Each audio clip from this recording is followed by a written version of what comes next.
Yo, what's going on, guys? KrispyFlakes here. For today's video, we have each NBA team's biggest trade target, as the trade deadline does kind of near us now. This is an article by Grant Futilla, and basically what we're going to do is go through each and every single one of these teams and see if that specific player, if it does make sense for the team to trade for them, or they should hold off or maybe go for somebody else. So yeah, if you guys do enjoy this type of content, over on my second channel, Extra Crispy, I'm posting like NBA reactions and just like discussion videos like this every single day, so go check that out, guys. Extra Crispy, link in the description below. And here we go, guys. The first team we have is the Atlanta Hawks with Nikola Vucevic. And I actually really like the idea of him on this team a lot, man, just because, you know, his low post game and just like what he does on the defensive rebounding and things like that, I think would pair nicely with John Collins. Not only that, it gives Trae Young another piece to work with. It gives the defense of other teams another player to focus on, which is going to lead to more open shots for guys like, Trae Young and also Taurean Prince and players along those lines. So yeah, man, that just gives them a nice, really solid front court to work with. Next up, we have Boston Celtics, Kent Bazemore. So pretty much at this point in Kent Bazemore's career, he's a scorer. He's a guy that's going to get you probably about, I don't know, man, if he was on a bench role, probably a good like 10, 11 points per game. The Boston Celtics definitely could use a little bit more of some bench scoring out there. I think it just gives them a nice veteran option out there to work with. So yeah, Kent Bazemore, he's not really doing much on the Hawks anyway, so why not go to a team like the Boston Celtics and contend for an NBA title. Okay, next up we have Tristan Thompson of the Brooklyn Nets. This one is interesting because, you know, that would kind of, I don't want to say like ruin, but maybe like hinder the development of Jarrett Allen. Now Thompson is willing to come off the bench, but based off his contract, I'm not really sure if you want to do that. Then yeah, I guess it would make sense from that standpoint, but I don't know, man. I like Jarrett Allen a lot. I like what he does for the Brooklyn Nets. I definitely would not bench Allen, you know, so that way they could start Tristan Thompson. So I don't know. I think I would much rather see him go to a team that is contending for a championship and bring like that six-man spark off the bench. Next up, we have Thaddeus Young to the Charlotte Hornets. So, you know, Thaddeus Young early on in his NBA career was more like an athletic four out there. He was kind of like a small ball four before it was really a big time thing out there. Now that he's kind of up there in age a little bit, his athleticism's not as good. He kind of, you know, can be like a catch and shoot player or just a guy that can create a shot at times. I will say he would be an upgrade over like a Marvin Williams of the Charlotte Hornets. Not a big time one, but definitely somebody that could help out their offense a bit. Okay, next up we have Chicago Bulls, Jay Crowder. Okay, I mean, the Chicago Bulls are not really doing all that much this season, you know, anyway. So a guy like Jay Crowder, I don't know if it makes too much sense for him to go to a team like the Chicago Bulls. Now they do need some wing players. They need a small forward. Denzel Valentine, I'm pretty sure, is out for the rest of the season. And Jabari Parker, of course, never worked out the small forward position. So the thing about Jay Crowder, he is a pretty friendly contract. It's like 2 years, $14 million, something roughly like that. And we know what he is. He's a guy that's going to bring you some wing defense and knock down some three-point shots. Not always the most consistent offensive player, but when he's hot, man, he gets it going. So yeah, I don't know if like the Chicago Bulls really need to look at players that are going to improve their team as of right now because of trying to tank and go for a guy like Zion or RJ Barrett. Okay, next we have the Cleveland Cavaliers getting Tim Hardaway Jr. I guess it would depend on the trade because, you know, to get a guy like Hardaway Jr., probably getting rid of somebody like a Jordan Clarkson to the New York Knicks. I just don't know how much Tim Hardaway is going to help this Cleveland Cavaliers team, and his contract is not exactly the greatest out there. I mean, it's not a bad contract, but it's not extreme. I think there's only a few more seasons left on it, but pretty much he would be paired in the backcourt with Colin Sexton. So I guess Tim Hardaway, I don't know what his actual assists are on the season, but he's definitely more of just like a go-to scoring guard out there. So yeah, the team's looking for more scoring and they don't plan on being good for a few seasons. Tim Hardaway might be an option out there. Just, I don't know, man. I don't like the idea of tanking teams or teams that are, going for a top-notch draft pick, kind of signing up for these kind of a little bit of some larger deals for players that are not really going to make them all that much better, but enough that it's going to hurt their chances at getting a top lottery pick. Does that make sense? I feel like it does. Next up, we have Chris Middleton of the Dallas Mavericks. You know why I do like this fit a lot right here? Just because, you know, like Chris Middleton, he's kind of okay with being that second option on the team. I mean, he's been doing it for Giannis for quite a few seasons now. And it would still allow Luka Doncic to be like the main guy on this team. Chris Middleton, at the same time, though, would provide like an all-star caliber shooting guard type of numbers out there. You know, that's 20 points, 5 rebounds, 5 assists per game. So I think it would be good because Luka, as much as he is, like a great NBA player, he does kind of have like that ego to him where he wants to be that number one option, which is good. You want that from your star players, but you need players like Chris Middleton to kind of like be like the glue guys out there and kind of keep things going. Okay, next we have Tyus Jones of the Denver, or to the Denver Nuggets, I should say. Yeah, Tyus is not really getting a ton of minutes anymore on the Timberwolves. I mean, he plays every now and then. I think he plays like 10 minutes a game or something like that. But with the reassurance of Derrick Rose, and of course having Jeff Teague on the team, just not really much room.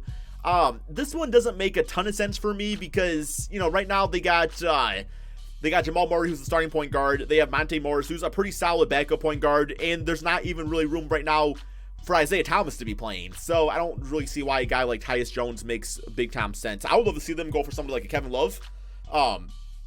Maybe like a Paul Millsap, Kevin Love switch, just because Paul Millsap's coming off the books pretty soon.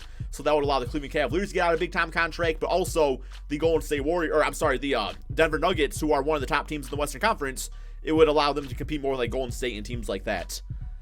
Next up, we have the Detroit Pistons getting Dion Waiters. Yeah, Dion, I think it's been wasn't since the end of 2017 that he really played last. I know as of right now he's back from injury, but before that, and it appears that the Miami Heat have probably moved on from him because the Heat just are one of those teams that are filled with players that are like Dion Waiters. Just like those catch and shoot wing players or the guys that can create off the dribble and stuff like that. While the Detroit Pistons, they need help at the guard position. Right now they got Reggie Jackson at point guard. He's been a failure. Luke Kennard's just not it yet. Reggie Bullock is okay. Stanley Johnson brings no offense, so I wouldn't mind giving a chance to a guy like Dion Waiters. Next we have the Golden State Warriors. No one. I couldn't agree more, man. No, let's be honest about this one. Yes, their starting five is one of the best, if not the best, in NBA history once DeMarcus Cousins comes back from injury. But I mean, the bench could use a little bit of improvement. They got Iguodala out there, but he's older. He's not as good as he once was. Jordan Bell's nice. Jonas Repko can have decent games, but not always the most consistent. I wouldn't mind seeing them go for a backup shooting guard or something like that to just bring a little bit of extra scoring off the bench.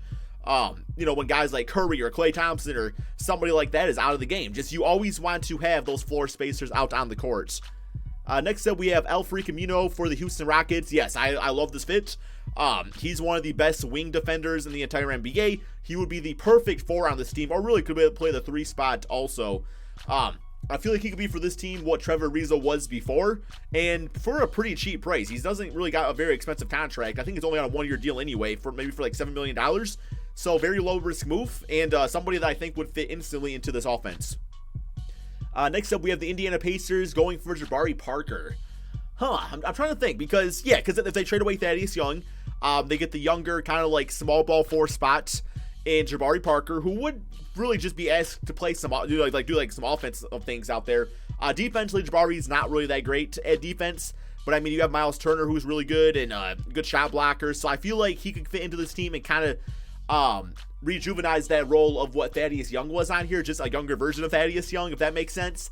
So yeah, I mean, why not, man? I mean, I can't imagine the trade value for Jabari Parker is all that high anyway.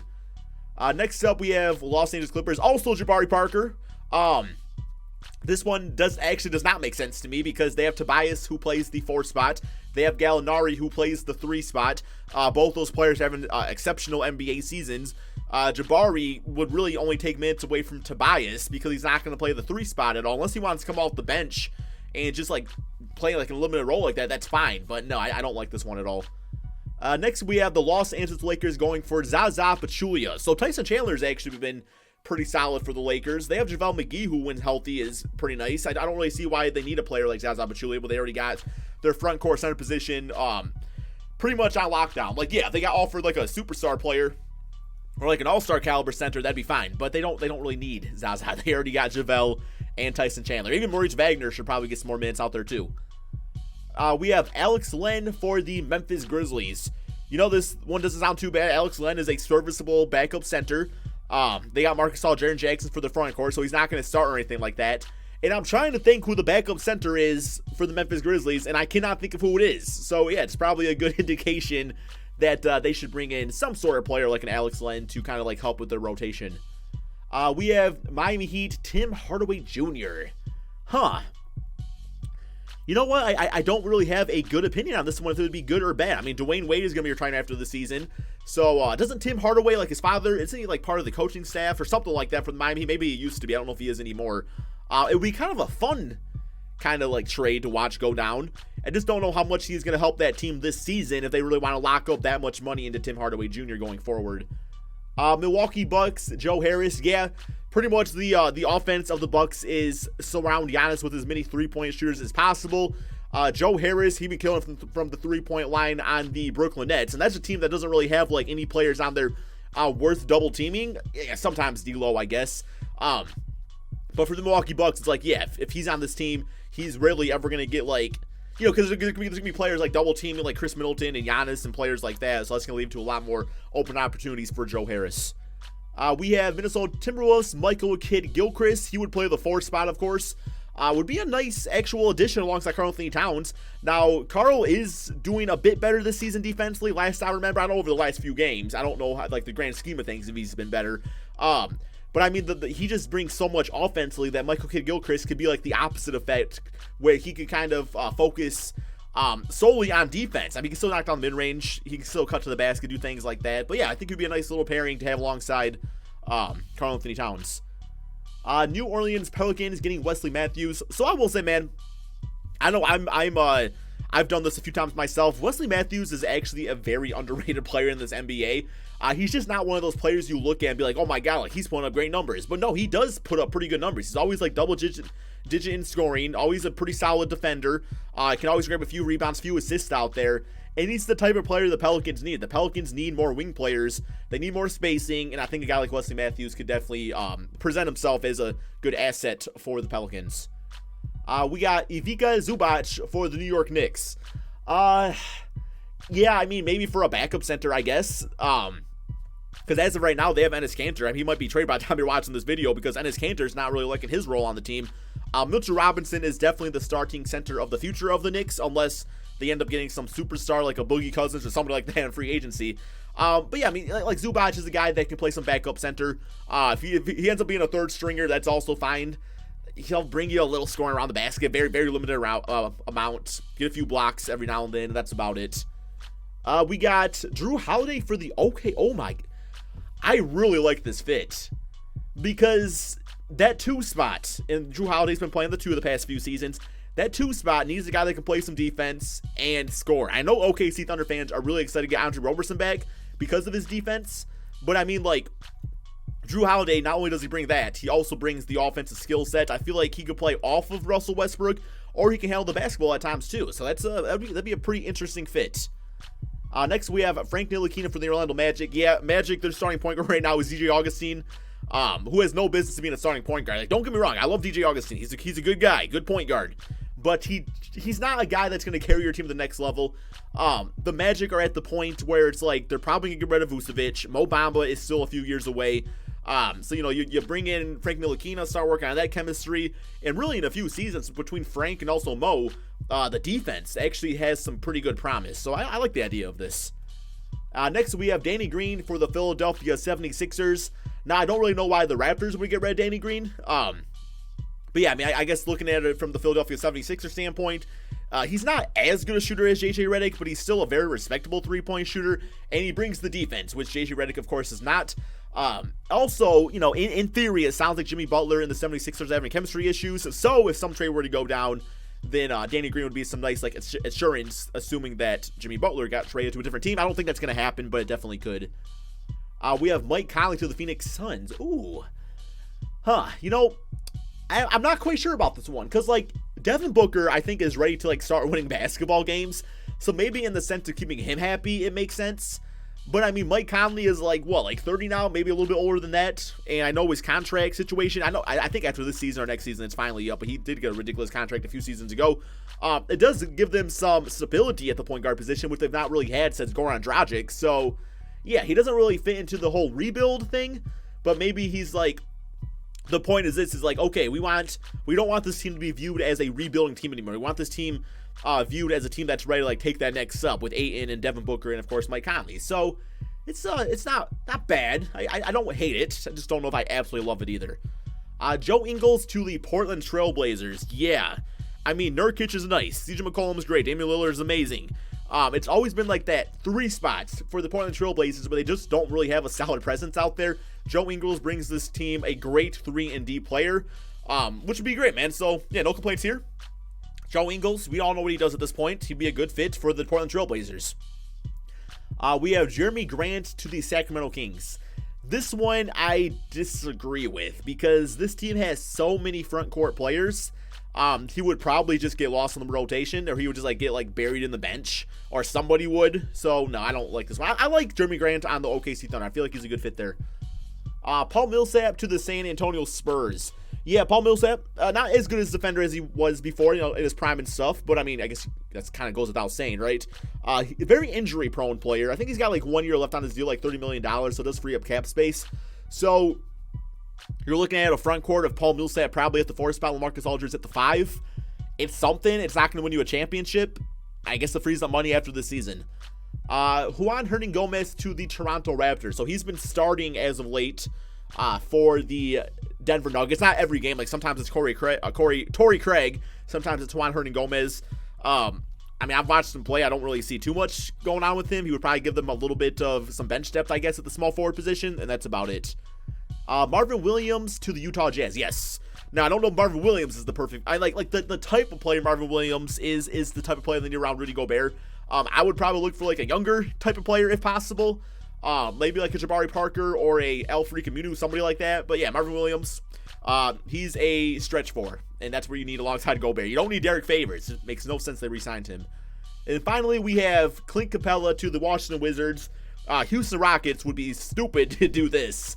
There's no player, there's no trade scenario where this makes sense, because you don't want John Wall, you already got Chris Paul, you don't want Bradley Beal, because you already have James Harden, and if you get rid of Clint Capella, who are you going to get back? Dwight Howard? Because that's not going to work. Yeah, of course, a lot of teams would love to have Clint Capella. He's having a great NBA season, 18 points, 12 rebounds, a few blocks per game, and he has a very nice contract.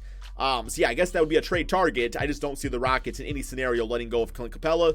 But anyway, hope you guys all enjoyed this video. I love doing these discussions. So, yeah, man, if you ever find articles like this, send them to me on Twitter at KrispyFlakes2K.